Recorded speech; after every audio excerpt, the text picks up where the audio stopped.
তোষামোদ নয়, ক্ষমতাকে প্রশ্ন করাই গণমাধ্যমের কাজ।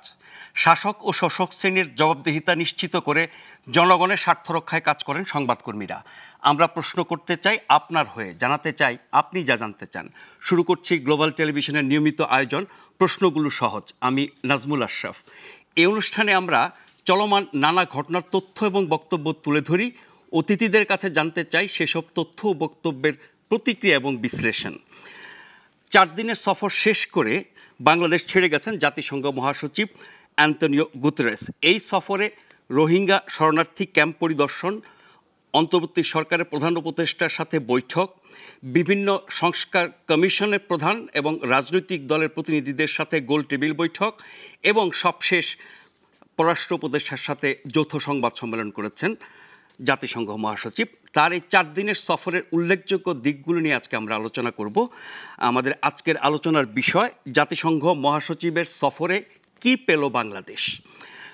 এই বিষয় নিয়ে আলোচনার জন্য আজ আমাদের স্টুডিওতে উপস্থিত আছেন জাতীয় পার্টির অতিরিক্ত মহাসচিব ব্যারিস্টার শামীম হায়দার পাটোয়ারি। শামীম ভাই, আপনাকে স্বাগত জানাচ্ছি। এবং বিপ্লবী ওয়ার্কার্স পার্টির সাধারণ সম্পাদক জনাব সাইফুল হক। সাইফুল ভাই, আপনাকেও স্বাগত জানাচ্ছি। আমাদের এই অনুষ্ঠানটি গ্লোবাল টেলিভিশনের পাশাপাশি আপনারা একযোগে দেখতে পাচ্ছেন আমাদের ইউটিউব চ্যানেল এবং ফেসবুক পেজেও। আমরা আজকের বিষয় নিয়ে এই 4 দিনের যে সফর জাতিসংঘ মহাসচিবের, সেটি নিয়ে একটা বিশ্লেষণধর্মী ছোট্ট প্রতিবেদন দেখে আলোচনাটি শুরু করতে চাই।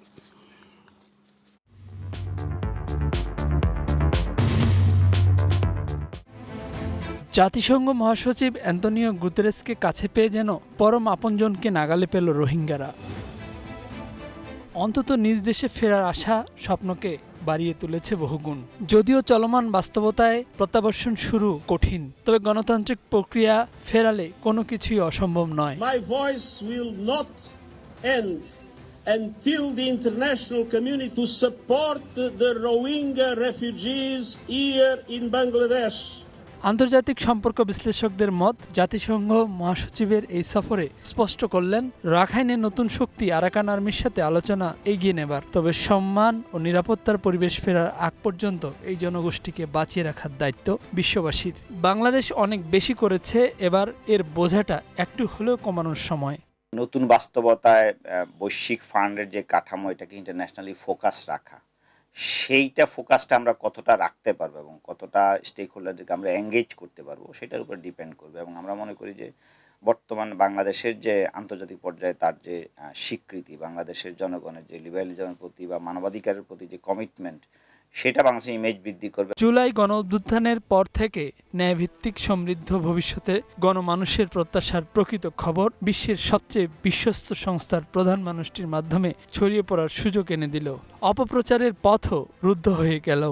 এই সংস্থার প্রধান যখন বাংলাদেশে আসছেন এবং বাংলাদেশের বিভিন্ন ক্ষেত্রে তার রোল প্লে করার বা বিভিন্ন বিষয়ে সলা পরামর্শের সুযোগ আছে, তো সেই বাস্তবতায় আমাদের যে ইমেজটার বিভিন্ন যদি কোনো সমস্যার সম্ভাবনা থাকতো, সেটা অবশ্যই আমাদেরকে আন্তর্জাতিক স্বীকৃতি পাওয়ার ক্ষেত্রে এটা ভূমিকা রাখবে। গণতান্ত্রিক উত্তরণ ও সংস্কার প্রক্রিয়া নিয়ে সহায়তা করতে নিজ সংস্থার আগ্রহের কথা যেমন উল্লেখ করেছেন, তেমনি টেকসই সিদ্ধান্ত গ্রহণে সকল অংশীজনদের ঐক্যমত্যের কথাও বলেছেন। সংস্কারে সবাই একমত, কাজেই কোন সংস্কার কখন বাস্তবায়ন হবে সেটা নিজেদেরই সিদ্ধান্ত নেবার পরামর্শ গুতেরেসের এই সফরে। গণতন্ত্রের পথে যাওয়ার জন্য যে আমাদের যে সম্ভাবনা শুরু হয়েছে, সেইটা অবশ্যই এইটা কেউ যদি বিচ্ছিন্নভাবে কোনো কিছু বলার বা চেষ্টা করে, সেটা থেকে আমাদেরকে অবশ্যই দিবে যে হ্যাঁ, জাতিসংঘ এই বিষয়তে জাতিসংঘ জানে এবং জাতিসংঘের মহাসচিব এখানকার যে অবস্থা সেটা সম্পর্কে তাদের বৈশ্বিক জনমতের বা বৈশ্বিক যে আকাঙ্ক্ষা, সেটার সাথে বাংলাদেশ অবশ্যই সামঞ্জস্যপূর্ণভাবে আছে। দেশের সংস্কার প্রক্রিয়া কিছুটা জটিল হতে পারে উল্লেখ করে অ্যান্তনিও গুতেরেস একটি অবাধ সুষ্ঠু নির্বাচন এবং দেশের একটি বাস্তব রূপান্তর নিশ্চিত করার আশাবাদ জানিয়েছেন এই সফরে। মোহাম্মদ নুরুন নবী, গ্লোবাল টেলিভিশন, ঢাকা। সাইফুল ভাই, গত 8 বছর সারা বিশ্বে ধর্ণা দিয়েও আমরা একজন রোহিঙ্গাকে ফেরত পাঠাতে পারি নাই। এই সংকট দিন দিন বাড়ছে, আমাদের উপরে বোঝা তো আছেই। জাতিসংঘ মহাসচিবের এই সফরে রোহিঙ্গা সংকটের বরফ গলার কি কোনো সম্ভাবনা আছে, বা এই সংকট হঠাৎ করে দূর হবে না, কিন্তু দূর হওয়া শুরু হওয়ার কোনো আলামত বা আশার আলো আপনি দেখছেন কিনা? আপনাকে ধন্যবাদ। গ্লোবাল টিভির এই অনুষ্ঠানে আজকে আমার প্রথম উপস্থিতি। আপনাদের যারা দর্শক শ্রোতা, আমি তাদেরকে উষ্ণ শুভেচ্ছা এবং অভিনন্দন জানাই। আর সাথে আছেন প্রিয়ভাজন ব্যারিস্টার শামীম হায়দার পাটোয়ারি, তাকেও শুভেচ্ছা জানাই। আমি খানিকটা আশাবাদী এই অর্থে যে রোহিঙ্গাদের যে এখন 12-13 লক্ষ, যারা, যেটা আপনি উল্লেখ করছিলেন, 17 সালের আগে থেকে যে 3-3.5 লক্ষ যারা ছিল, তারপরে যে 8-9 লক্ষ রোহিঙ্গারা তারা যুক্ত হয়েছেন, তাদের ইস্যুটা বলতে পারেন বিগত কয়েকটা বছরে অনেকটা গ্লোবালি খুব বড় কোনো আলোচনার ভেতরে ছিল না। মায়ানমারে তাদের যে একটা নিরাপদ প্রত্যাবর্তনের যে প্রশ্ন, জাতিসংঘের মহাসচিবের এবারকার বাংলাদেশের সফরের ভেতর দিয়ে আমি মনে করি ইস্যুটাকে একটা গ্লোবাল কমিউনিটির কাছে, জাতিসংঘ সহ আমাদের গুরুত্বপূর্ণ ডেভেলপমেন্ট পার্টনার বলি, রোহিঙ্গা ক্রাইসিসের সঙ্গে যে সমস্ত দেশ সরাসরি ভূমিকা পালন করতে পারেন, তাদের মনোযোগের ক্ষেত্রে অথবা জাতিসংঘের অপরা পর্যায়ের অংশীজন, এখানে একটা গ্লোবালি এটাকে একটা মনোযোগের জায়গাটা খানিকটা বাড়বে বলে আমার ধারণা। এটা নির্ভর করবে জাতিসংঘের মহাসচিব তিনি ফিরে যাওয়ার পরে তিনি এবং তার অফিস কতখানি তিনি এখানে যেটা ফিরে গেলেন, কতখানি তিনি পরবর্তী কাজগুলো তিনি করবেন। তিনি এখানে পরিষ্কার করে উল্লেখ করলেন, যেটা রোহিঙ্গাদের মধ্যে ব্যাপক উচ্ছ্বাসের জন্ম দিয়েছে, যে আগামী বছর তারা এই সময়কালে মায়ানমারের অর্থাৎ আরাকানে তারা যেন এই ঈদ তারা উদযাপন করতে পারেন এবং সেই লক্ষ্যে তিনি কাজ করবেন, এরকম আশাবাদের কথা তিনি উল্লেখ করেছেন। আমাদের অন্তর্বর্তী সরকারের প্রধান প্রফেসর ইউনূস, তিনিও একই টোনে, তিনি তার তো উচ্ছ্বাস আরও আরেক কাঠি উপরে, তিনি চট্টগ্রামের আঞ্চলিক ভাষায় তিনি তাদের সাথে যেভাবে তিনি কমিউনিকেট করলেন, সেটাও একটা উচ্ছ্বাস, এটা আশাবাদের জন্ম দিয়েছে। কিন্তু আমি যে কথাটা উল্লেখ করতে চাই, যে অন্যদিকে যদি তাকাই, এই প্রশ্নের সবচেয়ে গুরুত্বপূর্ণ ইন্টারন্যাশনাল প্লেয়ারদের মধ্যে গণচীনের ভূমিকাটা আমি মনে করি সবচেয়ে গুরুত্বপূর্ণ এই প্রশ্নে, তাদের মায়ানমারে আরাকানে তাদের নিরাপদ প্রত্যাবর্তনের ব্যাপারে। কিন্তু চীনের ক্ষেত্রে এ পর্যন্ত আমরা দৃষ্টিগ্রাহ্য অথবা ধরুন কার্যকর অর্থে এখনও পর্যন্ত আশ্বাসের বাইরে রোহিঙ্গাদের প্রত্যাবর্তনের ব্যাপারে আমরা কোনো ভূমিকা এ পর্যন্ত লক্ষ্য করিনি। এখন গণচীন কেবলমাত্র মায়ানমারের সামরিক জুন্তা নয়, তারা আরাকানের আর্মি থেকে শুরু করে তাদের নানা বিভিন্ন অংশীজনদের সাথেও তারা একটা সম্পর্ক তারা এখন রক্ষা করছেন, সেটা খানিকটা আশাবাদেরও জায়গা। যেটা আপনি উল্লেখ করছিলেন আপনার নিউজে, যে যদি আরাকান আর্মির সাথেও যদি একটা নেগোসিয়েশনের ব্যাপারটা যদি আসে, যে কারণ এটার সঙ্গে নির্ভর করবে যে মায়ানমারে বিদ্যমান যে সংঘাত যেটা চলছে, যেটা সশস্ত্র সংঘাতের পর্যায়ে, আরাকান একটা বিশাল অংশ এখন আরাকান আর্মিদের নিয়ন্ত্রণে। পুরো ব্যাপারটার এটা একটা প্রথমত মায়ানমারে এর একটা রাজনৈতিক সমাধানের প্রশ্ন আছে, তাদের অভ্যন্তরীণ প্রশ্নে। তারপরে সেই সমাধানের প্রশ্নের সাথে বাংলাদেশের আশ্রয় নেওয়া এই 12-13 লক্ষ রোহিঙ্গাদের নিরাপদে প্রত্যাবাসনের যে প্রশ্ন, সেটা যুক্ত। আর এর বাইরে অন্যান্য গ্লোবাল প্লেয়ার যারা, আমি জাপান বলি অথবা ভারত বলি, রাশিয়া বলি, তারা কিন্তু যাদেরকে আমরা বন্ধু হিসাবে বিবেচনা করে এসছি এ পর্যন্ত নানাগুলো কারণে, বাস্তবিক কারণে, তারা কিন্তু এ পর্যন্ত আমি দেখছি কোনো দৃশ্যমান কার্যকরী কোনো ভূমিকা পালন করতে পারেনি। তারা যে অর্থনৈতিক সহযোগিতা করে যাচ্ছেন, নিশ্চয়ই তাদেরকে আমরা ধন্যবাদ জানাই। ইতিমধ্যে তো শোনা যাচ্ছে যে তহবিলের সংকটটা বাড়ছে এবং তাদের খাদ্য থেকে শুরু করে অন্যান্য নিরাপত্তার যে প্রশ্ন, সেটাও আগামী কমাসের মধ্যে ঝুঁকিতে পড়তে যাচ্ছে। ফলে আমি মনে করি যে জাতিসংঘ সহ অ্যান্টোনিও গুটেরেস, তিনি তার অফিস এবং তিনি গুরুত্বপূর্ণ স্টেক হোল্ডারদেরকে তিনি যদি সত্যি তিনি যদি সিরিয়াসলি পুশ করতে পারেন আলাপ আলোচনা করে, এবং যার সাথে মায়ানমারের যখন নানা পক্ষ, এই পক্ষর সাথে একটা যুক্ত বোঝাপড়ার সমঝোতা এই প্রশ্নে যদি করা যেতে পারে, আমি মনে করি কিছুটা আশাবাদের জায়গা আছে। স্যার ভাই, আপনার বক্তব্য থেকে কয়েকটা ছোট প্রশ্ন এসেছে আমার মাথায়। প্রথমত হচ্ছে জাতিসংঘ, China, Bharat, Russia, European union, এরকম বহু দেশ, বহু সংস্থার কাছে আমরা গত 8 বছর নানানভাবে ধর্ণা দিয়েছি। ফলে এই সংকটটা বিশ্ববাসী আগে থেকে জানে, কিন্তু আমরা কারো কাছ থেকে কোনো কার্যকর সমাধান পাই নাই। সবচেয়ে বেশি ভূমিকা রাখতে পারতো চায়না, এই কথা সবাই বলে, আপনি বলছেন, তাদের কাছ থেকে আমরা পাই নাই। এখন বাংলাদেশের পরিবর্তিত পরিস্থিতিতে জাতিসংঘ মহাসচিব নিজে এসে যখন একেবারে অকস্থলে গেছেন, ঘটনাস্থলে গেছেন, তাদের সাথে ইফতার করেছেন, তাদের সুখ দুঃখগুলো দেখেছেন, এতে করে মানে নতুন কি বার্তা বিশ্ববাসী আবার পেতে পারে? আপনি যেটা উল্লেখ করেছেন, আমি ইতিমধ্যে বলেছি, গত পরশু দিন, তার আগের দিন বলেছি, ইন্টারন্যাশনাল কমিউনিটি এ ব্যাপারে এ পর্যন্ত গত 7-8 বছরে তারা কোনো মানে অনুদান বা অর্থনৈতিক সাহায্য বা খাদ্য সাহায্যের বাইরে বা স্বাস্থ্য চিকিৎসাগত সহায়তার বাইরে তারা কোনো কার্যকর এই সংকট সমাধানের ব্যাপারে, তাদের প্রত্যাবাসনের ব্যাপারে কিছু করে তারা তারা কোনো কার্যকর উদ্যোগ আমরা কিন্তু লক্ষ্য করিনি। আমি ব্যক্তিগতভাবে প্রথমত বলতে চাই যে উদ্যোগটা হয়তো এই নতুন পরিস্থিতিতে, আমি মনে করি বাংলাদেশেরও যে নতুন যে রাজনৈতিক পরিস্থিতি, খানিকটা সম্ভাবনা তৈরি হয়েছে যে ইস্যুটাকে জীবন্ত করা, নানা পক্ষকে এখানে এনগেজ করে একটা আলাপ আলোচনা শুরু করা।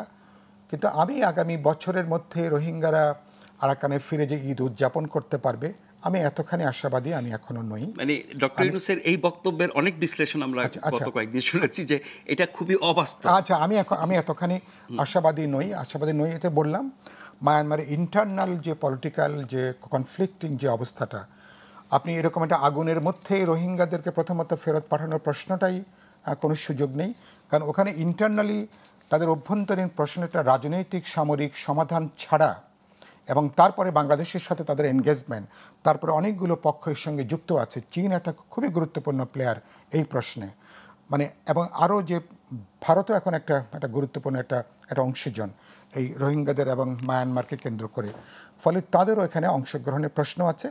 আমি উদ্যোগটা মনে করি যে খানিকটা নতুন পর্যায়ে এটা যাবে, একটা আলাপ আলোচনার পর্যায়ে আসবে, পলিটিক্যাল ডিপ্লোম্যাটিক, এবং এর বহুমাত্রিক সমাধানের পথে কিছুটা হয়তো শুরুটা করা যাবে, কিন্তু এটার সমাধানটা খুব তাড়াতাড়ি হচ্ছে আমি এতখানি আশাবাদী আমি হতে পারছি না।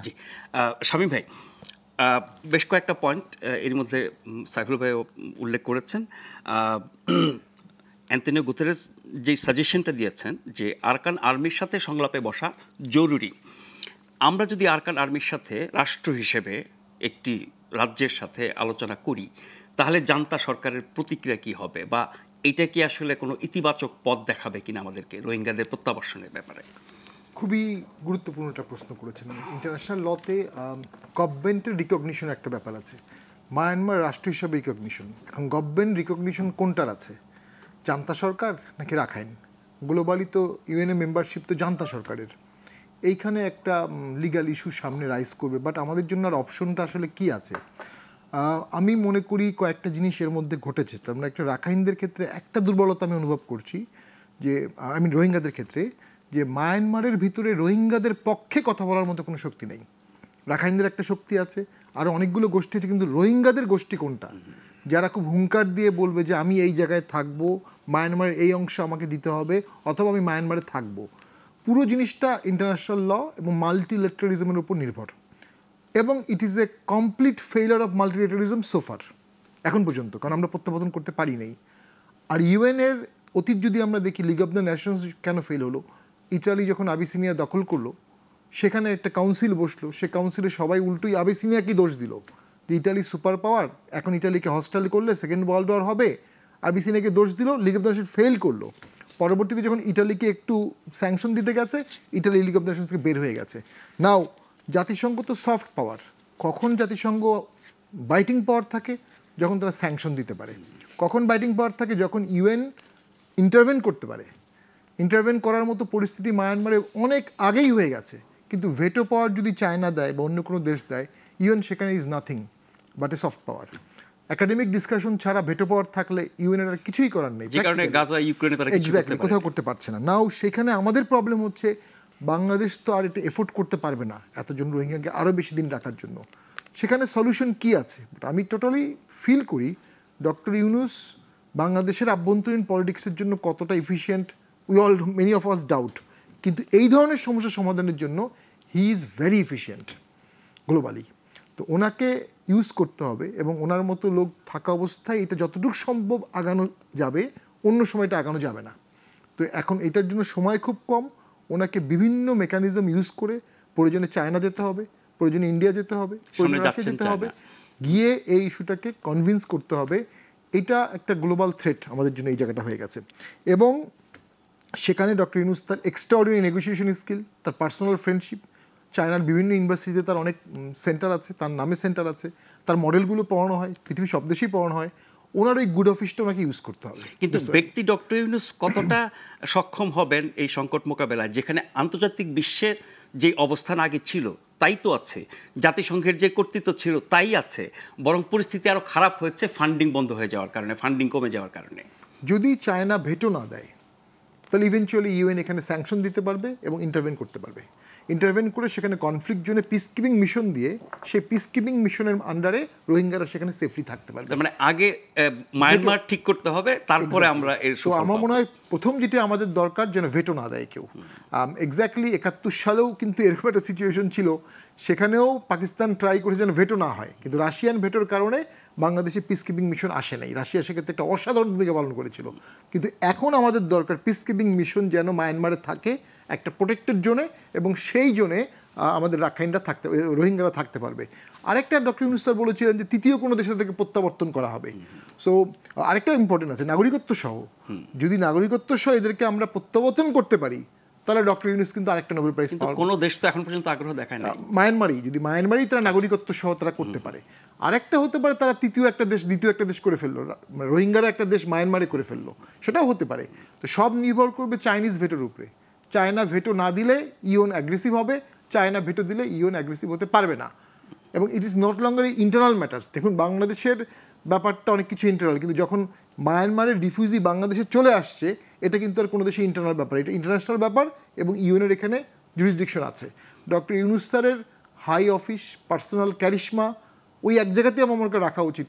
যদি চায়না ভেটো না দেয় অবশ্যই মায়ানমারের জান্তা সরকার অর রাখাইন তারা ইউএনের সুপারিশ মানতে বাধ্য হবে। জি সাইফুল, আপনার কাছে একটু ফিরে আসি। বর্তমানে বাংলাদেশ বহুবিধ সংকট যদি বলি, চ্যালেঞ্জ যদি বলি, বা এজেন্ডা যদি বলি, অনেক বড় বড় কাজ বাংলাদেশের হাতে, বাংলাদেশ সরকারের হাতে, বাংলাদেশের রাজনৈতিক দলগুলোর হাতে আছে। সেগুলোর কোনো সোরাহা এখন আমরা দেখছি না, নানান মতভেদ আছে, চেষ্টা তদবির চলছে। সেখানে এই রোহিঙ্গা সংকট জাতিসংঘ মহাসচিব আসার কারণে যেভাবে এটা আলোচিত হচ্ছে, সামনে আসছে, আপনি কি মনে করেন যে এর ধারাবাহিকতা থাকবে গুরুত্বের দিক থেকে? না, এটা আপনি ভালো প্রশ্ন করেছেন, কারণ আমরা তো এখন আমাদের অভ্যন্তরীণ সমস্যা সংকট, মানে কিভাবে আমরা একটা গণতান্ত্রিক উত্তরণের পথে হাঁটব, মানে দেশ বা জনগোষ্ঠী হিসাবে এটা আমাদের জন্য 1 নম্বর অগ্রাধিকার। এ ব্যাপারে কোনো প্রশ্ন নেই।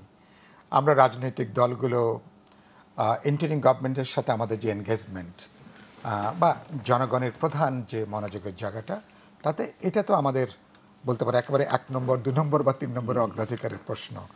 তো স্বাভাবিকভাবেই এইটা যখন আমি অনেক বেশি সময় মনোযোগ দেব, তখন রোহিঙ্গাদের প্রশ্নটা আমরা একটা সরকারের দিক থেকে, রাজনৈতিক দলগুলোর দিক থেকে, জনগণের দিক থেকে কনস্ট্যান্টলি এটাকে পার্সু করে যাওয়াটা একটু কঠিন।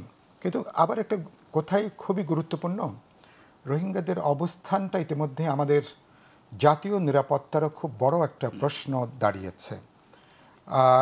এবং আমরা জানি যে রোহিঙ্গা শরণার্থীদেরকে কেন্দ্র করে নানা ধরনের সশস্ত্র তৎপরতা, তাদের নানা গ্রুপ এবং রিগ্রুপিং সেখানে তার ভিতরে আছে। এবং একই সাথে রোহিঙ্গাদেরকে কেন্দ্র করে রোহিঙ্গাদের এবং মায়ানমারের অংশ মিলেটিলে ফিলিস্তিনের মতন কোনো একটা ভূখণ্ড এই অঞ্চলে আবার তৈরি করা যায় কিনা, এবং যারা নিন্দুক আছেন, যারা সমালোচক আছেন, এবং তারা এটা বলবার চেষ্টা করছেন এবারকার মহাসচিবের এই সফরের মধ্য দিয়ে, সে ধরনের সমাধানের, যেমন বললেন না যে তিনি বললেন যে আরাকান আর্মির সাথে বাংলাদেশ সরাসরি কোনো কথা বলতে পারে কিনা। আমি স্ট্রেট মনে করি যে এখনও পর্যন্ত বাংলাদেশের মানে রাষ্ট্র হিসাবে আনুষ্ঠানিকভাবে কথা বলবার কোনো সুযোগ বাংলাদেশ এখনও নাই। কারণ বাংলাদেশের এখনও যে পরিমাণ নিরাপত্তা ঝুঁকি আছে মায়ানমারের সরকারি বাহিনী বা সরকারের দিক থেকে, অতীতের অভিজ্ঞতা হচ্ছে এটাকে আমাদের সরকার এটাকে যোগ্যতার সাথে এটাকে মোকাবেলা করতে পারেনি। এটা নিশ্চয়ই আপনি একমত হবেন। সেদিক থেকে আমরা নতুন করে কোনো উস্কানি আমাদের দিক থেকে তৈরি করাটা, এটা রাজনৈতিক অর্থে, কূটনৈতিক অর্থে, এমনকি সামরিক অর্থে এটা সম্ভবত ঠিক হবে না।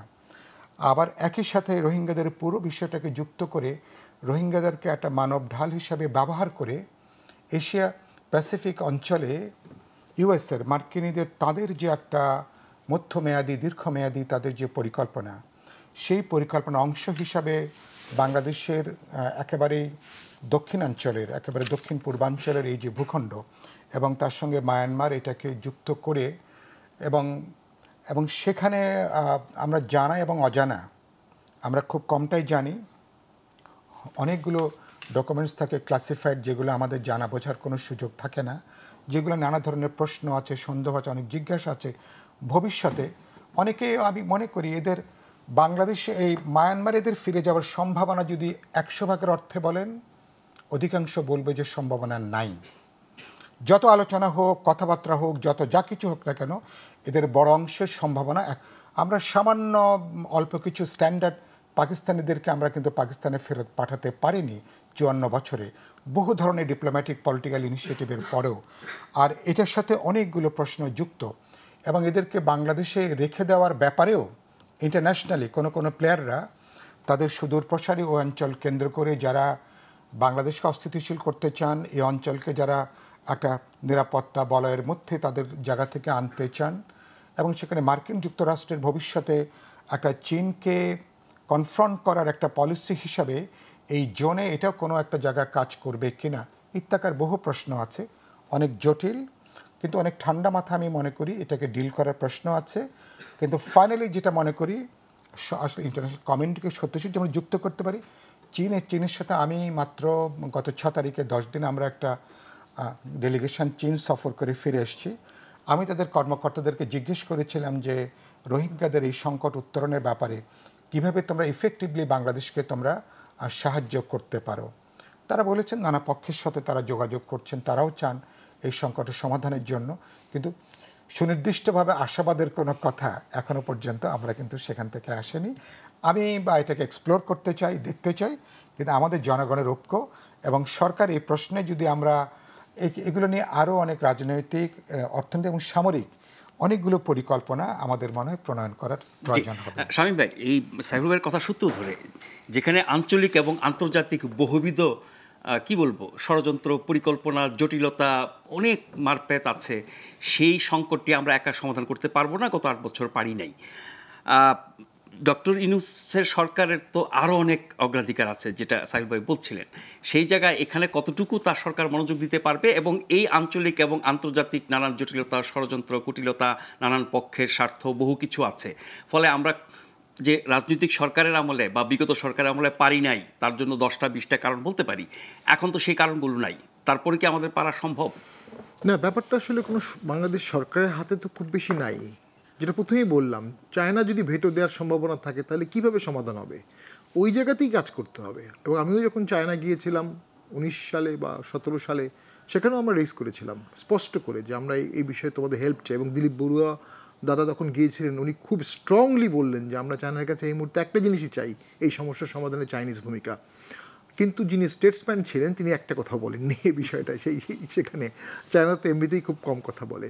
তো ওই জায়গাটায় সমাধান না হলে আপনার ইউএনের অ্যাগ্রেসিভ রোল ছাড়া ডিপ্লোম্যাটিক্যালি আলোচনার মাধ্যমে সমাধান হবে ব্যাপারটা আমার কাছে এমনটা মনে হয় না। আমি একটা প্রশ্নের উত্তর আজ পর্যন্ত পাই না, যদি এ বিষয়ে আমার কোনো পড়ালেখা নাই, যে এত বিশাল ভূখণ্ড মায়ানমারের থাকতে এই নিষ্ঠুরভাবে এদেরকে কেন বাংলাদেশেই পুশ করা হলো।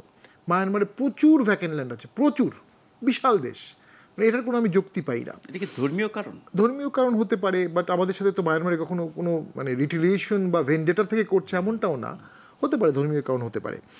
আর সেকেন্ড যেটি হচ্ছে, আমাদের জন্য যেটি দরকার, এদেরকে যে কোনো মূল্যে পুশ করে নাগরিকত্ব সহ যদি মায়ানমারে আমরা পাঠাতে পারি তাহলে আমাদের জন্য একটা বিশাল বড় অ্যাচিভমেন্ট হবে। সেটা তো বাংলাদেশ একা কখনোই পারবে না। তবে ডক্টর ইউনূস স্যারের যে ইন্টারন্যাশনাল এক্সপোজার আছে, পার্সোনাল ফ্রেন্ডশিপ আছে যেসব জায়গায় জায়গায়, 4 দিন যে অ্যান্থনিও গুতেরেস আসলেন, আমি তো মনে করি এটা ইউনূস স্যারের কারণেই এসেছেন, ওনার সাথে পার্সোনাল রিলেশনের কারণেই এসেছেন। আমরা তো একসময় জাতিসংঘের সেক্রেটারি জেনারেল হিসেবে ইউনূস স্যারের নামও শুনেছিলাম। তো সেই ক্ষেত্রে উনি যেটা প্রেশার দিতে পারবেন, এটা একটা ইলেক্টেড গভর্নমেন্টের পক্ষে সম্ভব হবে না। ইলেক্টেড গভর্নমেন্ট ইলেক্টেড ব্যাগেজ নিয়ে আসবে, তার নেতাকর্মী সামলানো, নেতাকর্মীকে সুযোগ করে দেয়া, আবার সুযোগ কাটানো। তো ডক্টর ইউনূসের সরকার না পারলে আমার মনে হচ্ছে এটা আবার দীর্ঘসূচিতে চলে যাবে। আবার এটাকে যেন ইউনূস সরকার যেন ভোট পেছানোর উসিলা হিসেবে না দেখায়, যে ভোট পিছিয়ে দেন আমি রোহিঙ্গা পিছিয়ে দিব, এই ভয়টা আবার সবার মধ্যে আছে। দুটো সেপারেট ইস্যু, এটা এক ধরনের স্কিম, ওটা আরেক ধরনের স্কিম। ওই স্কিমটা খুব ডেলিকেটলি হ্যান্ডেল করতে হবে, যেটা আমাদের সাইফুল ভাই বললেন যে রাখাইনের সাথে সখ্যতা বাড়ালে জান্তা সরকারের রিয়াকশন কি হবে, আমাদের পোর্ট তো ওখানে। তাহলে এই সংকটটা নিয়ে আমাদের আলাদা একটা উদ্যোগ, মানে হতে পারে এটা একটা কমিশন, হতে পারে একটা বিশেষ কাউন্সিল বা কমিটি, হোয়াটএভার, যাতে করে সংস্কার, নির্বাচন এগুলোর পাশাপাশি এটাও সমানতালে চলে। এটা অবশ্যই প্রয়োজন, এবং মনে হয় এটা ডক্টর ইউনূস স্যারকে নিজের হাতেই করতে হবে, এটা অন্য কাউকে ডেলিগেট করলে আমার মনে হয় না এটা ফলপ্রসূ হবে। আর বাংলাদেশের যে আভ্যন্তরীণ বিষয়গুলোর মধ্যে আমি খুব দুঃখ ভারাক্রান্ত মানে একটা জিনিস দেখলাম, যেটা ফেসবুকেই দেখলাম, 26শে মার্চ এবারও কুচকাওয়াজ হবে না। এটা কেন? কি আশ্চর্য ঘটনা! আমরা 1000 বছরের মধ্যে আমাদের সর্বশ্রেষ্ঠ অর্জন 71 সালের যুদ্ধ। পৃথিবীর মধ্যে হাতে গোনা কয়েকটা জাতি আছে তারা যুদ্ধ করে স্বাধীন হয়েছে। ভারত পাকিস্তান যুদ্ধ করে স্বাধীন হয় নাই, মায়ানমার যুদ্ধ করে স্বাধীন হয়নি, নেগোসিয়েশনে হয়েছে। ইউরোপের কোনো দেশ যুদ্ধ করে স্বাধীন হয়নি, 2-1টি ছাড়া। মনে হয় সুইজারল্যান্ড মনে হয় 500 বছর আগে হয়েছিল, আমেরিকা যুদ্ধ করে স্বাধীন হয়েছে 300 বছর আগে। সেই অর্জনটাকে আমরা গ্লোরিফাই করব। আর এমনিতেই তো আওয়ামী লীগের সাথে বলা হতো যে তারা স্বাধীনতাকে বেশি এমফাসাইজ করতো, তো এখনকার সরকারের উচিত আরো 3 গুণ জোরে সোরে এগুলো। আমরা তো সব উপলক্ষগুলোকে আরো 71 রিলেটেড উপলক্ষগুলো আমি দেখছি গুরুত্ব কম পাচ্ছে। এটা কোনো যৌক্তিক কারণ নাই। 24 সালের আন্দোলনে আওয়ামী লীগের পক্ষের শক্তিও আন্দোলনে নেমেছে, 71-এর পক্ষের শক্তি তো ব্যাপক হারে নেমেছে, ইসলামিক শক্তিও ছিল, হয়তোবা 71 বিরোধী শক্তিও ছিল, থাকতেই পারে। একটা জান্তা সরকারকে সরাতে না, কিন্তু একটা দেশের স্বাধীনতা, ব্যাকবোন, মুক্তিযুদ্ধ, স্বাধীনতা দিবস, এইগুলো তো দলমত মানে সবকিছুর ঊর্ধ্বে থাকার কথা, আর দেশপ্রেমিক প্রত্যেকটা মানুষের কাছে। এক্স্যাক্টলি। আর ঠাকুর ঘরেকে আমি কলা খাই না, এই সরকারকে তো স্বাধীনতার পক্ষের কাজগুলো আরো বেশি করতে হবে।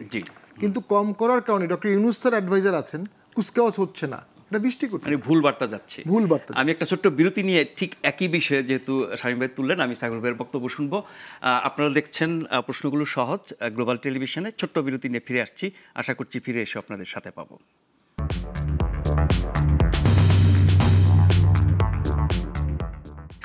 ধন্যবাদ আমাদের সাথে থাকবার জন্য। আপনারা দেখছেন গ্লোবাল টেলিভিশনের নিয়মিত আয়োজন প্রশ্নগুলো সহজ। আজ আমরা আলোচনা করছি জাতিসংঘ মহাসচিব অ্যান্টনিও গুতেরেসের 4 দিনের সফর, বিভিন্ন কর্মসূচি, সেগুলো পর্যালোচনা, তার ভালো মন্দ দিক বা বাংলাদেশ কোন দিক থেকে কতটা উপকৃত হলো। রোহিঙ্গা সংকট নিয়ে আমরা আলোচনা করছিলাম। আমরা সংস্কার সহ রাজনৈতিক বিষয়গুলো নিয়ে আলোচনা করব। আমাদের সাথে অতিথি হিসেবে আছেন ব্যারিস্টার শামীম হায়দার পাটোয়ারি এবং জনাব সাইফুল হক। সাইফুল ভাই, শামীম ভাই যে বিষয়টা উত্থাপন করলো, মার্চ মাস, আমরা ছোটোবেলা থেকেই মার্চ মাসের একেবারে 1 তারিখ থেকে শুরু করে অন্তত 26 তারিখ পর্যন্ত যেই ধরনের বাস্তবতা, পরিবেশ, পরিস্থিতি, নানান রকমের আয়োজন, অনুষ্ঠান, স্বাধীনতা উদযাপনের যেই বাস্তবতা দেখি, এই বছর কি সেরকমটা দেখছি আমরা? না দেখে থাকলে কারণ কি? এটা হচ্ছে সরকার ভালো বলবে যে তারা কেন আমাদের এই 26শে মার্চের যে হলো কুচকাওয়াজের যে কর্মসূচি, তারা কেন সেটা বাতিল করলেন।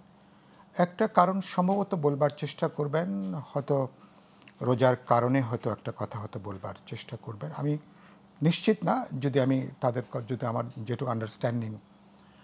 কিন্তু বাস্তবে তো আমরা তো আমাদের সমস্ত কাজই অব্যাহত আছে, দৈনন্দিন কাজ, রাজনৈতিক, সামাজিক, সাংস্কৃতিক বা পেশাগত আমাদের বিভিন্ন বাহিনীরও যে কাজগুলো, সেগুলো অব্যাহত আছে। এটা যেটা আপনি উল্লেখ, একটা ভুল বার্তা যাচ্ছে কিনা, যাচ্ছে কোন দিক থেকে? এই সরকার, এটা তো ধরুন আমরা একটা ছাত্র শ্রমিক জনতার গণ অভ্যুত্থানের মধ্য দিয়ে আমাদের যে এবারকার অর্জন, কিন্তু এই অর্জনেকেও নানাভাবে কালিমা লিপ্ত করবার একটা তৎপরতা আমরা দেখি, যে এর মধ্য দিয়ে আমাদের মুক্তিযুদ্ধের বিপক্ষ শক্তিরা শক্তিশালী হলো কিনা, তাদের এক ধরনের পুনরুত্থান হলো কিনা, তাদের পুনরুজ্জীবন হলো কিনা, নানাভাবে আমাদের এই অভ্যুত্থানের অর্জনকে, বিজয়কে প্রশ্নবিদ্ধ করা, কালিমা লিপ্ত করা ছোট করা, হেয় করে দেখা, এবং এটা আরও বেশি যুক্ত হয়েছে সরকারের মধ্যে যারা আছেন, বিশেষ করে এক সময়কালে, আজকাল তারা একটু সংযত হয়েছেন।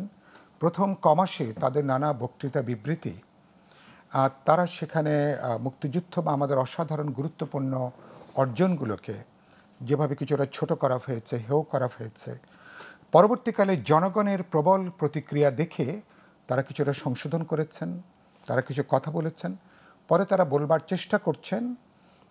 তারা অনেকটা এভাবে হাজির করা হয়েছিল যেন 2024-এর এই গণ অভ্যুত্থান এর মধ্য দিয়েই যেন এই জনগণের সত্যি সত্যি যেন একটা আমরা যেন রাষ্ট্র হয়ে উঠলাম।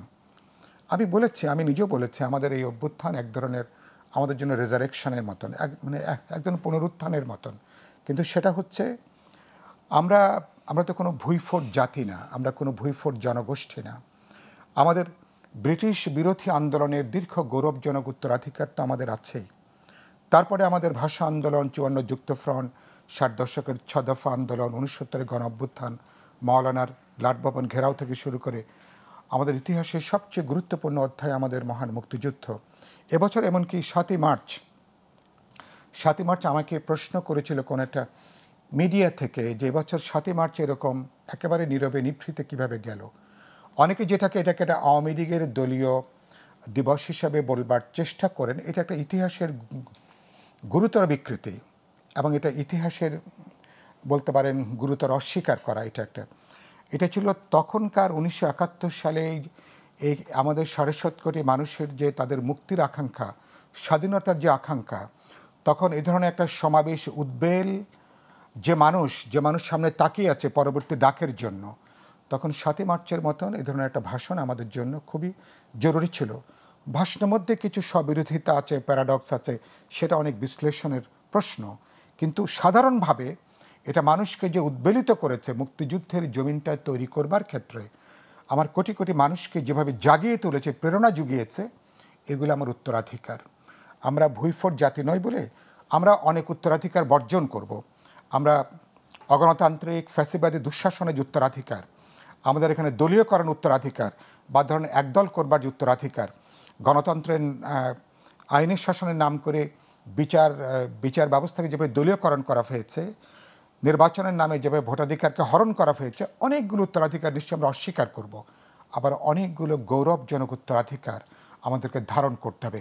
এর সঙ্গে কোনো দল, মত, জাতি, বর্ণ, ধর্ম নির্বিশেষে এই জনগণ গড়ে উঠেছে এই লড়াই সংগ্রামের উত্তরাধিকারের মধ্য দিয়ে, যেগুলো আমার গৌরবের, আমার মর্যাদার, আমার সম্মানের, আমার একটা রাজনৈতিক অস্তিত্বের একটা খুব গুরুত্বপূর্ণ অংশীদার হিসেবে। সেদিক থেকে 26শে মার্চ এবার যদি না থাকেন, তাহলে ইউনূস সরকারের বিরুদ্ধে ভারত তো বসেই আছে আমাদের বিরুদ্ধে ধারাবাহিক অপপ্রচার করবার জন্য। একই সাথে এবং ভারতের মিডিয়া গ্লোবালি অনেক বেশি পাওয়ারফুল মিডিয়া, আপনি জানেন, এবং ভারতকে যে গণতন্ত্র রাষ্ট্র বলা হয় আদর করে, তার অনেকখানি হচ্ছে ভারতের মিডিয়ার ইন্ডিপেন্ডেন্ট রোলের জন্য। সেই ভারতের মিডিয়ার গ্লোবাল যে ইম্প্যাক্ট, এবং আমি যখন আনন্দবাজার পড়ি এখন প্রতিদিন, আমি যখন দেখি অন্যান্য মিডিয়াগুলো, আমার বন্ধুরা যখন দিল্লি থেকে বা কলকাতা থেকে আমাকে কাটিংগুলো পাঠান বা ইমেইলে আমাকে পাঠান, আমি এখনও দেখি তারা যেভাবে বাংলাদেশের বিরুদ্ধে, অভ্যুত্থানের বিরুদ্ধে তারা যেভাবে করছেন, সরকারের এই তৎপরতাগুলো সেখানে নতুন করে বাতাস দেবে, নতুন বার্তা যাবে। এগুলো করা উচিত হবে না।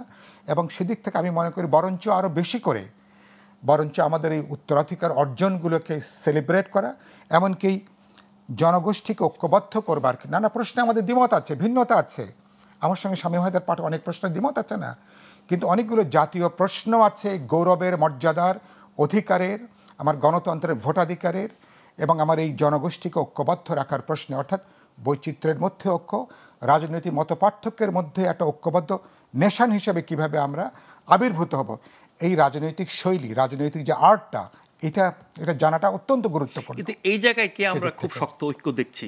আপনি যে পুরো বক্তব্যটা দিলেন, এই জায়গাটিতে এই পরিবর্তিত বাস্তবতায়, অভ্যুত্থান পরবর্তী বাস্তবতায় আমরা নানান বিষয়ে জাতীয় ঐক্যমতের চেষ্টা করছি। এই জায়গাটিতে কোনো ঐক্যমতের চেষ্টা কি আছে? এই জায়গাতে কিছু চেষ্টা আছে, কিন্তু আমি খুব ইফেক্টিভলি বলবো না। এই চেষ্টা সবচেয়ে বেশি দরকার ছিল সরকারের দিক থেকে। কারণ সরকারের যদি মনে হয়, মানুষ যদি মনে করে তারা বিশেষ কোনো চিন্তা, বিশেষ কোনো ইডিওলজি, বিশেষ কোনো রাজনৈতিক অংশকে, ছাত্র তরুণদেরই হোক বা অন্য কারোই হোক, তারা কোনো মদত দিচ্ছেন, তারা কোনো সহায়তা জুগিয়ে যাচ্ছেন, তাহলে কিন্তু অন্যদের কাছে কিন্তু ভুল বার্তা যাবে। কারণ চরিত্রের দিক থেকে তারা একটা অদলীয়, তারা একটা নিরপেক্ষ সরকার। অভ্যুত্থানের অর্জনটা রক্ষা করা, এই মতপার্থক্যের মধ্যে কিভাবে তারা ঐক্যটাকে তারা রক্ষা করবেন, বড় দায়িত্ব সরকারের। সরকারের ভূমিকা যদি সেক্ষেত্রে প্রশ্নবিদ্ধ হয়, তাহলে ঐক্যের প্রাথমিক কাজটা কিন্তু সেখানে হ্যাম্পার হবে। তারপরের কাজ হচ্ছে রাজনৈতিক দলগুলোর জন্য। আমি মনে করি রাজনৈতিক দলগুলো অধিকাংশ খুব যোগ্যতার সাথে দায়িত্বটাও পালন করতে পারছেন না। সুতরাং আজকে উচিত হবে যত পার্থক্যই আছে গৌরবের উত্তরাধিকারের অর্জনের, এবং আমাদের ঐক্যের নানা প্রশ্নে বিতর্কের পরেও জাতীয় ঐক্যের ন্যূনতম সেতু বন্ধনের যে সুতোটা, সেটাকে রক্ষা করা অত্যন্ত গুরুত্বপূর্ণ। জি, শামীম ভাই, আমরা আমাদের মূল আলোচনায় ফিরে আসি। জাতিসংঘ মহাসচিব যেই কর্মসূচিগুলো পালন করেছেন 4 দিনের সফরে, তার মধ্যে বলা যেতে পারে সবচেয়ে বেশি আলোচিত গুরুত্বপূর্ণ যে গোল টেবিল বৈঠকটি করেছেন বিভিন্ন রাজনৈতিক দল, খুব বেশি না, হাতে গোনা অল্প কয়েকটা রাজনৈতিক দলের 7টা দল প্রতিনিধিদেরকে আমরা দেখলাম। যদিও এই সংস্কার প্রক্রিয়া কিন্তু আরও অনেক দল জড়িত আছে, তাদের সবাইকে কেন ডাকা হয়নি আমরা বলতে পারবো না।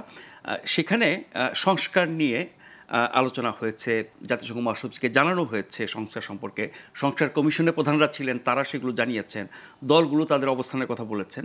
সবচেয়ে বড় রাজনৈতিক দল এই মুহূর্তে বিএনপি, তারা বের হয়ে এসে জনাব মির্জা ফখরুল ইসলাম আলমগীর মনে হলো যে একটু অসন্তোষই জানিয়েছেন এই গোল টেবিল বৈঠকের আয়োজন নিয়ে, প্রয়োজনীয়তা নিয়ে, এরকমটা।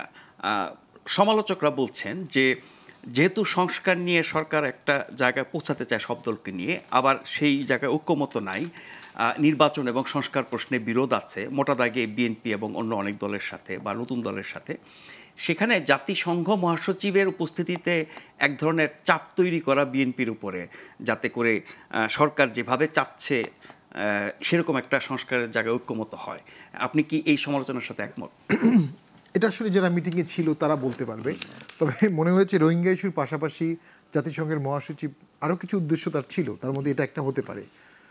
অল্প কয়েকটা দলকে ডাকা হয়েছে, আপনি বললেন ঐক্যমতের চেষ্টা, আমি খুব বিনয়ের সাথে বলবো নানা কারণ আছে, নানা ব্যাকগ্রাউন্ড আছে। বর্তমান সরকার ঐক্যমতে আন্তরিক না, বর্তমান সরকার অনৈক্যে আন্তরিক, এবং ভবিষ্যৎ বাংলাদেশ মায়ানমার হতে পারে এই অনৈক্য থেকে 10 বছর পরে, 5 বছর সংস্কার প্রশ্ন না নির্বাচন প্রশ্ন, নির্বাচন, সংস্কার, আলোচনা, ডিসকাশন সব মিলিয়ে আমি বলছি। এখানে ডক্টর ইউনূস স্যারের আনকনভেনশনাল, উনি যদি পলিটিশিয়ান হচ্ছেন আস্তে আস্তে, ওনার কাছ থেকে তো আমরা আনকনভেনশনাল পলিটিক্স আশা করি, ইনক্লুশন আশা করি ডেফিনেটলি। 7টা দল কেন ওখানে যাবে? বাংলাদেশ সরকার থেকে বলা উচিত যে নিবন্ধিত সকল দল যাবে। এই যে নিবন্ধিত থাকা অবস্থায় বাকি দল বাদ যাচ্ছে, কোন ক্রাইটেরিয়ায়, কি ক্রাইটেরিয়া? কোর্টের ভার্ডিক্ট, কার ইচ্ছা? না, যেমন আপনাদের দলকে প্রথমে ডাকা হয়েছিল, এরপরে অনেক হুমকি দামকি দেখলাম, আপনাদের অফিসে আক্রমণ দেখলাম, তারপরে বাদ দেওয়া হলো। না, ওইটাই তো, হুমকি তো আসবেই, হুমকির মধ্যে দিয়ে স্টেটমেন্ট। সরকার কেন হুমকিতে ভয় পাবে? সরকার বড় না হুমকি বড়? অবশ্যই সরকার বড়। সরকার বাহাদুর, লায়াবিলিটি সরকারের, বাদ দেওয়ার লায়াবিলিটি সরকার, এবং ভবিষ্যৎ কনসিকুয়েন্স ড্রাস্টিক হয়ে যেতে পারে, এটা আমার লিমিটেড আন্ডারস্ট্যান্ডিং। দেখুন, ডক্টর ইউনূস স্যার ক্ষমতা থাকা অবস্থায় সাংবাদিকদের বিরুদ্ধে হত্যা মামলা হয়েছে, সাংবাদিকদের অনেক দোষ আছে, এটা আমরা স্বীকার করি, রাজনীতিবিদের দোষ আছে, সাংবাদিকের দোষ আছে, মাননীয় প্রধানমন্ত্রীর কোশ্চেন অ্যান্সারে গিয়ে যেসব প্রশ্ন করা হতো, এটা সব সাংবাদিকই লজ্জাকর ছিল, কিন্তু হত্যা মামলার তো আমি কোনো যৌক্তিক কারণ পাই না আইনজীবী হিসাবে। হ্যান্ডকাফিং, লাস্ট টাইম দেখলাম রাজনীতিক বড় বড় নেতা, তারা মুক্তিযোদ্ধা ছিলেন, তারা এমপি ছিলেন, মন্ত্রী ছিলেন, রাজনীতিবিদ, পিছনে হ্যান্ডকাফ দিয়ে নিয়ে আসা হয়েছে। হ্যাঁ, আওয়ামী লীগের আমলও হয়েছে।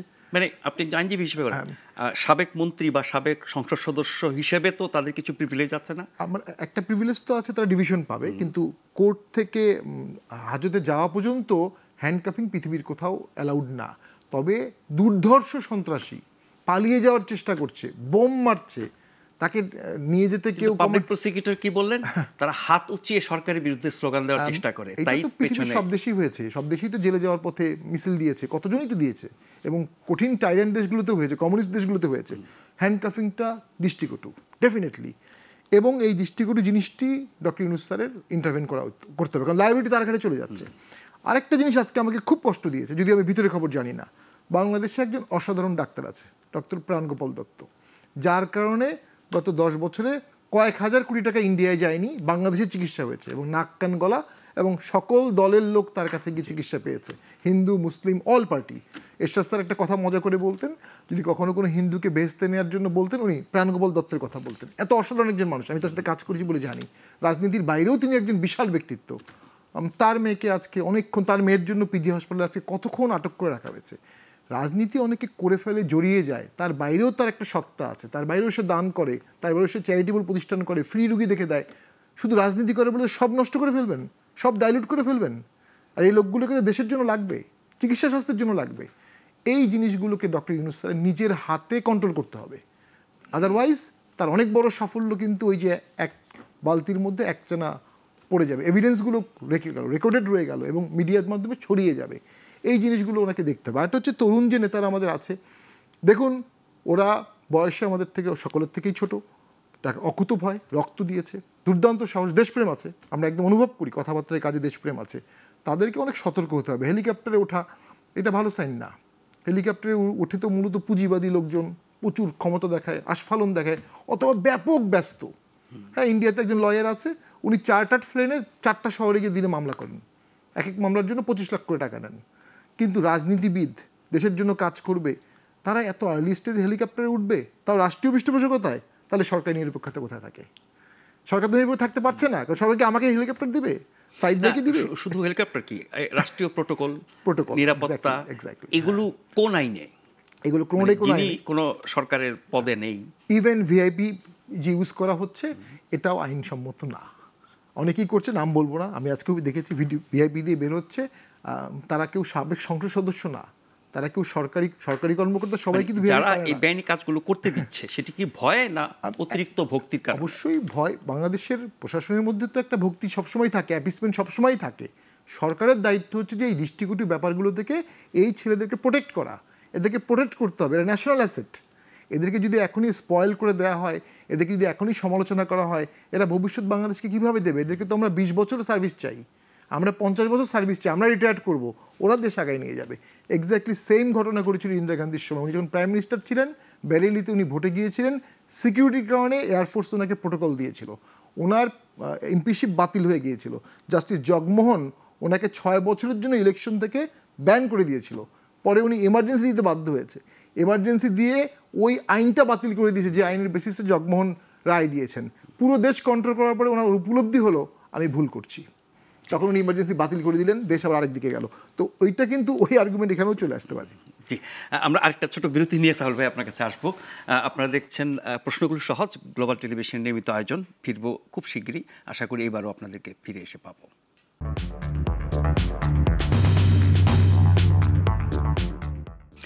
ধন্যবাদ আবারও আমাদের সাথে থাকবার জন্য। আপনারা দেখছেন প্রশ্নগুলো সহজ, গ্লোবাল টেলিভিশনের নিয়মিত আয়োজন। সাহিল ভাই, আপনি বোধহয় আগের বিষয়ে কিছু একটা যুক্ত করতে চেয়েছিলেন। না, আমি যেটা আপনি শামীম পাটোয়ারিকে যেটা প্রশ্ন করেছিলেন ওটা নিয়ে আমি একটু কথা বলতে চাই। প্রথমত গতকালকে যে রাজনৈতিক দলগুলোর সাথে জাতিসংঘের মহাসচিব তার যে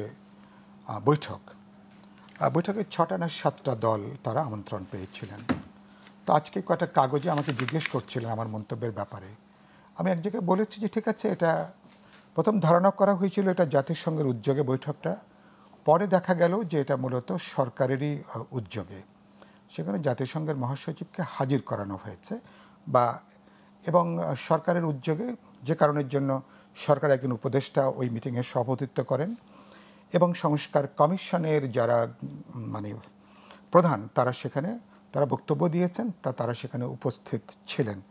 প্রথমত যারা গেছেন তো বোঝা যাচ্ছে যে সরকার যাদেরকে মনে করেছে যাওয়া দরকার, আবার সরকার যাদেরকে মনে করেছে তাদের ঘনিষ্ঠ হিসেবে তারা যাদেরকে বিবেচনা করেছেন তাদেরকে তারা হয়তো এটা অনুমান করা যায় তাদেরকে তারা দাওয়াত দিয়েছেন। এটা নিয়ে আমি আর তৃতীয় বাক্য বলতে চাই না। কিন্তু আমার কাছে যেটা খুব গুরুত্বপূর্ণ, যেটা মির্জা ফখরুল ইসলাম আলমগীর ওখান থেকে বেরিয়ে যেটা আপনি উল্লেখ করছিলেন, কিছুটা উষ্মা, কিছুটা হতাশা, ক্ষোভের কথা বললেন যে কেন এই মিটিংয়ের আয়োজন করা হয়েছে আমি বুঝি নাই। আমার একই ধরনের কাছাকাছি প্রতিক্রিয়া। কারণটা হচ্ছে যে আমি তার আগের দিনই আমি কথা বলেছি গণ অধিকার পরিষদের ইফতারিতে, যে সংস্কার কমিশনের সাথে রাজনৈতিক দল, তার সাথে জাতিসংঘের মহাসচিবের যে বৈঠক, আবার কিছু তো সুশীল সমাজের প্রতিনিধি সংস্কার না, সেটা পরে। সংস্কার তো আমাদের অভ্যন্তরীণ বিষয়। সেখানে জাতিসংঘের মহাসচিবের তো সেখানে কোনো বিষয় আশয় নেই সেখানে। তাহলে ব্যাপার আমার কাছে যে প্রশ্নগুলো উত্থাপিত হয়েছে, তাহলে কি সরকার, যেটা আপনি উল্লেখ করছিলেন, তাহলে সরকার কি সংস্কার এবং নির্বাচনের ব্যাপারে সরকার যেভাবে চিন্তা করছে গোটা আয়োজনে তারা কি জাতিসংঘকে তারা কি যুক্ত করতে চান?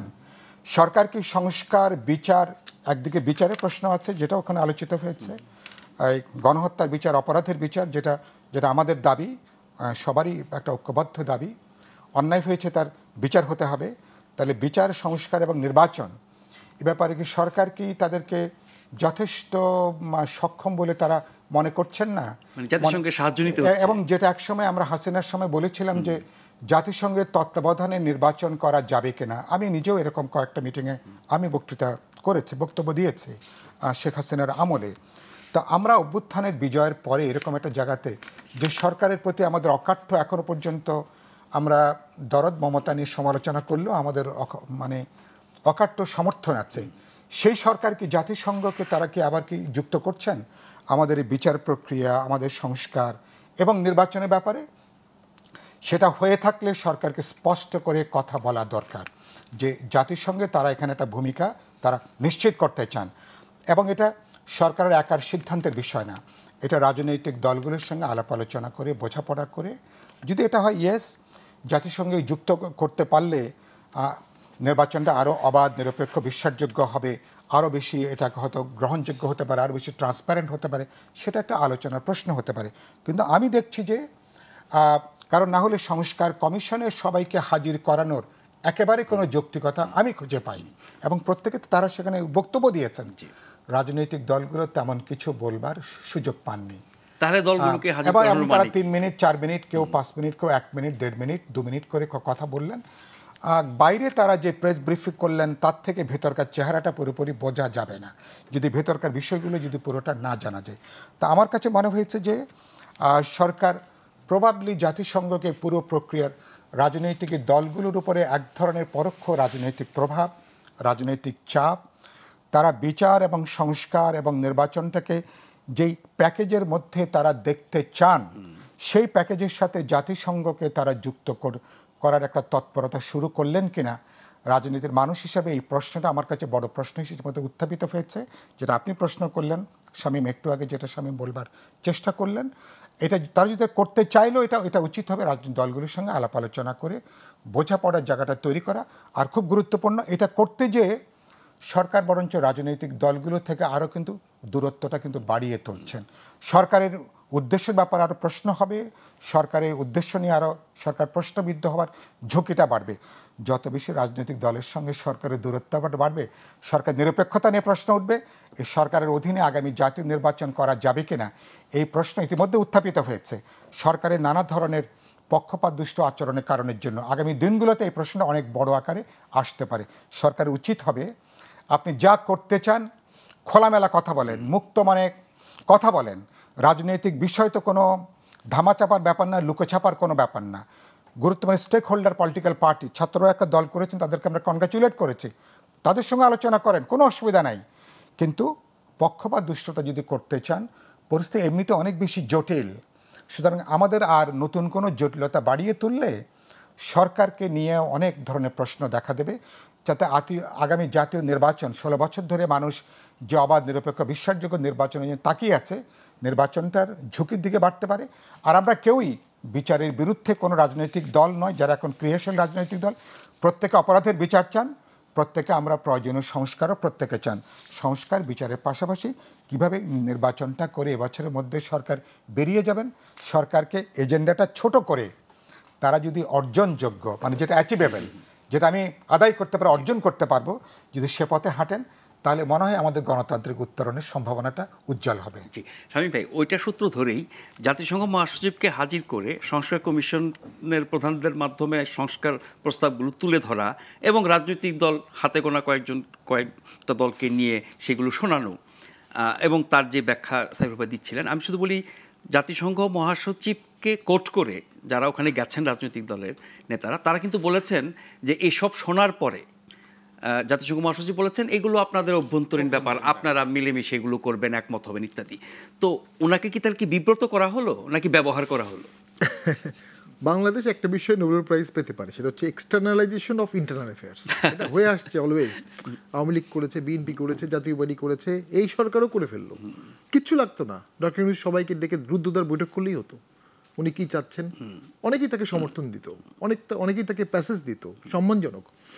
সমস্যা হচ্ছে যেটা, একটা রাজনৈতিক দল যখন ক্ষমতায় আসে, সে 5 বছর থাকে, তার সেফ এক্সিট, পিসফুল ট্রানজিশন এগুলো না হলেও সেটা তো অভ্যস্ত। 2001-এ পিসফুল ট্রানজিশন হয়েছে, এর আগে কখনো হয়নি, 96-তে হয়নি, 2006-এ হয়নি, আগে তো হয়নি। কিন্তু একটা ইন্টারিম গভর্নমেন্ট সিভিল সোসাইটির পার্ট, বিশ্ববিদ্যালয়ের শিক্ষক, তাদেরকে পিসফুল ট্রানজিশনের মাধ্যমেই ক্ষমতা দিতে হবে। একটা আন্দোলনের চাপে পড়ে তারা যদি একটা ভোট দিতে বাধ্য হয়, তাহলে ভোটের পরবর্তী সরকার এসে তাদের একটা মতনৈক্য থাকবে এবং এটা অনেক দিন ক্যারি হবে। সেই রিস্ক তারা কেন নেবেন? সেই রিস্ক নেওয়ার কোনো যৌক্তিক কারণ নাই।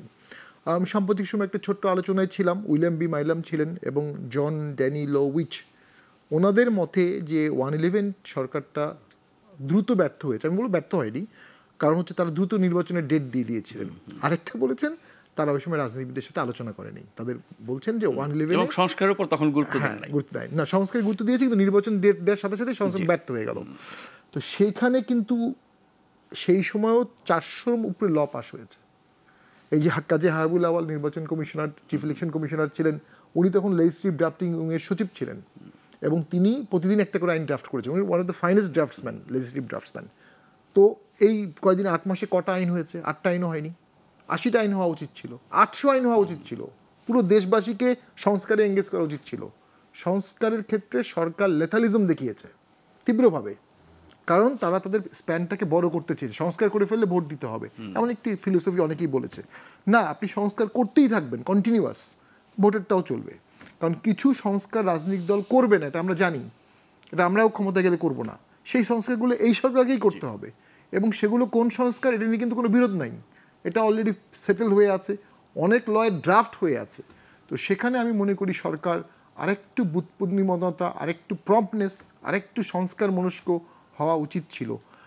সেই জায়গায় আমার মনে হয় সরকার, মানে এই সরকার সংস্কার করতে পারবে এটা দেশের মানুষ মনে করছে না। এই যে মনে করছে না, it's a serious loss of credibility. আর সংস্কার করতে না বলে ভোট করবে কিভাবে? মানে ভোটও তো একটা কঠিন জায়গান্তিক কাজ। 30,000 সেন্টারে 12 লক্ষ লোককে মোবিলাইজ করতে হয়, এটা নিয়ে অনেকেরই সংশয় শুরু হয়ে যাবে সামনে। জি, অনেক ধন্যবাদ শামীম ভাই, অনেক ধন্যবাদ সাইফুল ভাই। যারা অনুষ্ঠান দেখছিলেন প্রত্যেককে ধন্যবাদ ও কৃতজ্ঞতা জানিয়ে আজকের মতো এখানে শেষ করছি। অনুষ্ঠানটি পুনঃপ্রচার হবে আগামীকাল সকাল 7টায় এবং এই অনুষ্ঠানে ফিরে আসবো আগামীকাল রাত 9টায়। শুভরাত্রি।